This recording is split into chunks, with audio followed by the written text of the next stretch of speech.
baby. Like, my belly was out to here. I just fed my baby for the last year. Like, you know, how about some respect, you know? But I think the main thing is that if we don't respect our own bodies, then how is anybody else going to? You know what I mean? It's sort of a basic message. So I just want, you know, if I'm going to stand up here and sort of talk about anything, I think these are issues that I think about myself as a mother, as a woman, you know, as somebody who is, you know, growing older in the public eye. I think these are issues that I think about a lot, and I also think that they're issues that are not that different than all of you are thinking about. So if there is a prescriptive aspect to my speech, you know, in terms of how to get back this feeling of pretty or this feeling of lightness, I think the first thing is, you know, are events like this.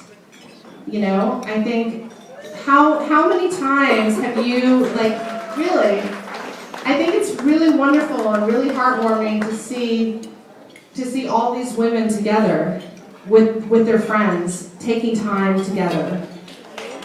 Really. And babies.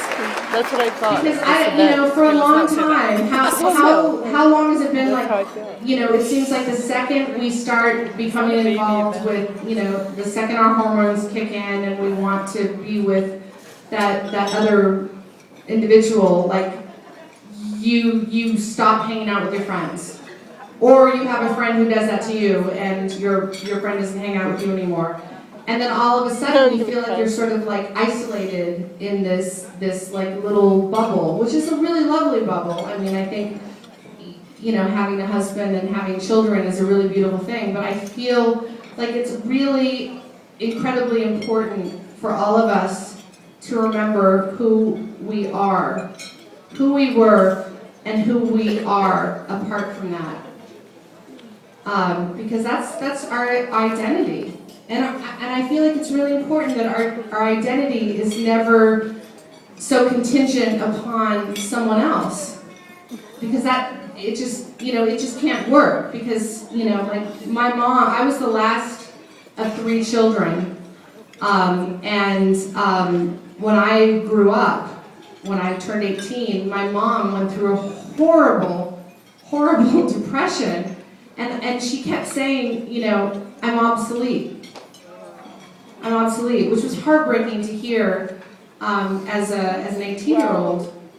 But also it's something that's really resonated with me throughout my life, because I think I never want to have that feeling. I mean, and she was an amazing mother, and she did incredible things. I mean, she was a stay-at-home mom. My father's blind, so she was the, you know, the care. I don't want to say caretaker, because they really caretook each other. But, you know, she drove him from gig to gig because he was a jazz musician, and she was the room mother. I don't know if you have a different word for it in Canada, but, you know, in America, when you're in school and there's like a mother that takes care of, you know, like the cookies and the parties and all of that stuff. Like, she did that for 3 different kids in the same year. I mean, she really was Superwoman.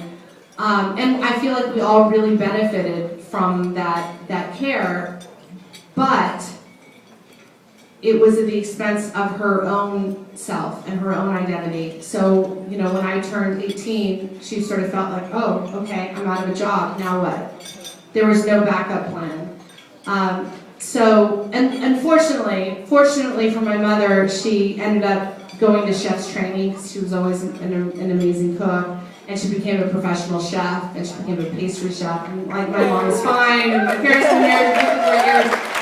She's a success story, but still, I feel like there was that time that was really, really difficult for her, and I think it's really important for all of us women to remember that being a mother is an incredible job, but it's not the only job, and it's important to stay in touch with who you are as an individual, apart from your children, apart from your husband.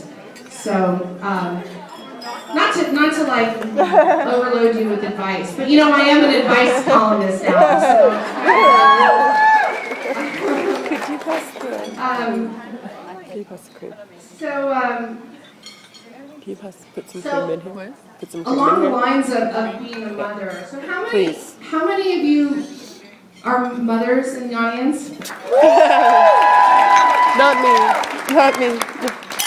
Can you have this? So I think you guys are probably going through a lot of what I'm going through in terms of raising your kids today and what it means to raise children today. Aside from, apart from, well, how we raised how we were raised in the 80s or the 90s even. Basically post-internet. Right. Yeah. That's it. Like, how do you feel about that? This is something that I'm really going through a lot with my kids. I have an 11-year-old daughter. I hear you, sister. I don't like the internet. Why is she talking? There are challenges to having kids in, today that are just, I don't even think that my parents could even fathom that sort of, that dilemma. And it's something that I struggle with every day. Like, how much are we going to allow our children to be a part of the digital age? Yeah. The other day I told my daughter caught me in a weak moment and she asked if she could be on Instagram. And I think I was just in a weak moment and I just said, yeah, fine, okay, fine. And then like a week went by and then I saw a couple of her posts. And one of them was her and her 10-year-old friend, doing a selfie, and it said, "Hot or not, you decide." Yeah, bro. Oh no. And I was like, "Okay, done. Instagram, done. That's done. Okay, I hope you enjoyed it. That's not happening anymore." And then that went on for a while, and then all of her friends, all of her friends have Instagram, but she doesn't, and so every single day she would approach me and my husband and sort of lobby for the right to have an Instagram again. In fact, here is her latest. This is her latest plea. Okay. Instagram! Exclamation point. And by the way, she sent this to us in an email.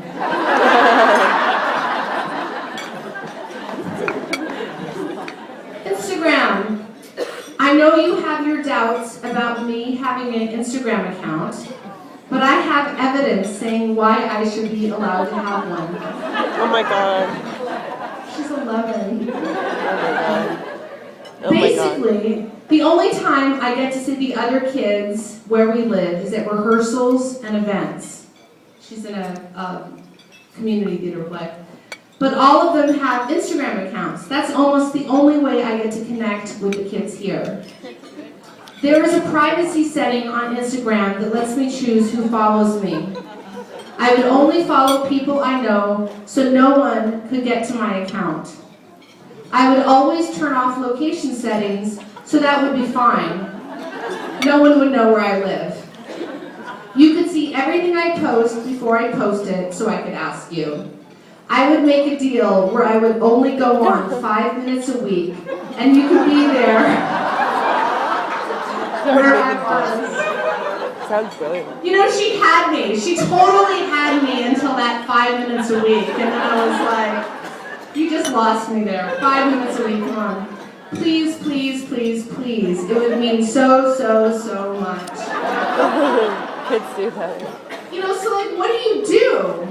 What do you do? And I think I want to do a poll and talk to each and every one of you and find out what you do in this position when you have kids, because I feel like it is such a new age that we're entering into now, with our children, and they're not really children for very long. I mean, none of us were ever children for very long, but I feel like the amount of time that our children get to be children, you know, is just so much shorter. So for me, it's just like a constant struggle. You know, and I'm not even bringing this up as like I have a solution for it. I think I'm just bringing it up because I'm in a room full of women, and I feel like you probably all have ideas and thoughts on it, so that you might be willing to share with me later.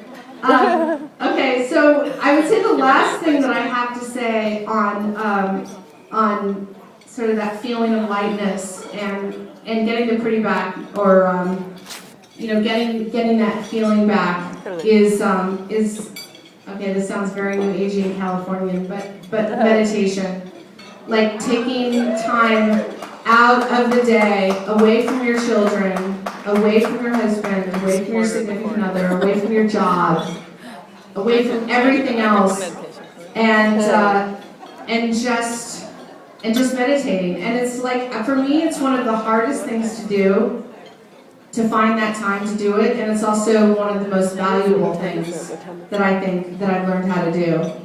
I was just hanging out with a friend of mine who is a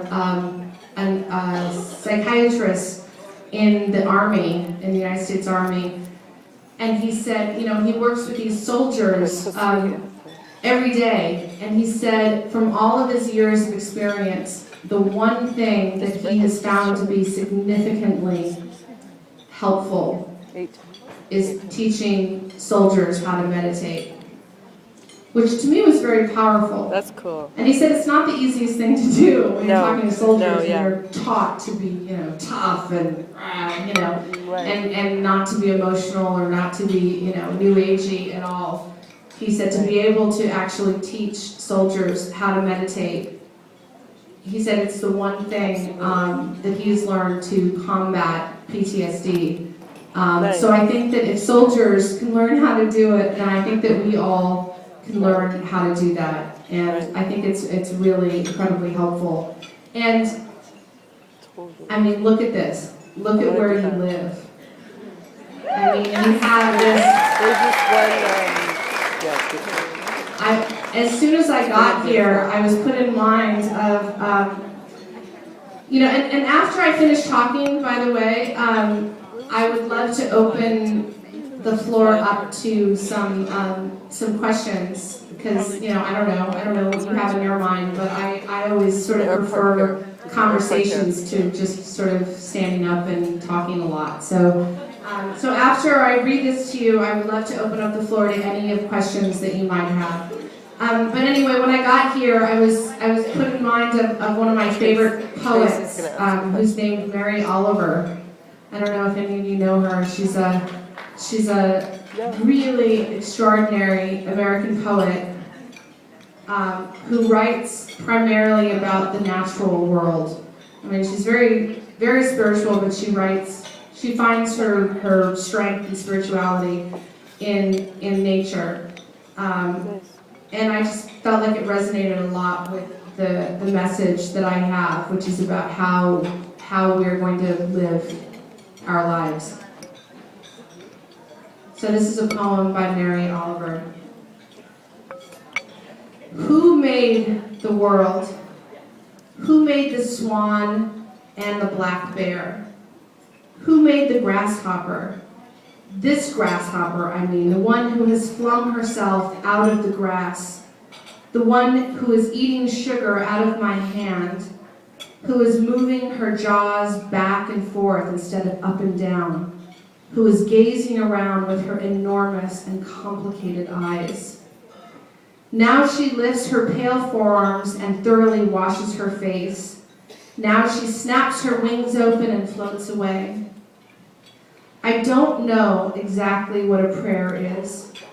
I do know how to pay attention, how to fall down into the grass, how to kneel down in the grass, how to be idle and blessed, how to stroll through the fields, which is what I have been doing all day.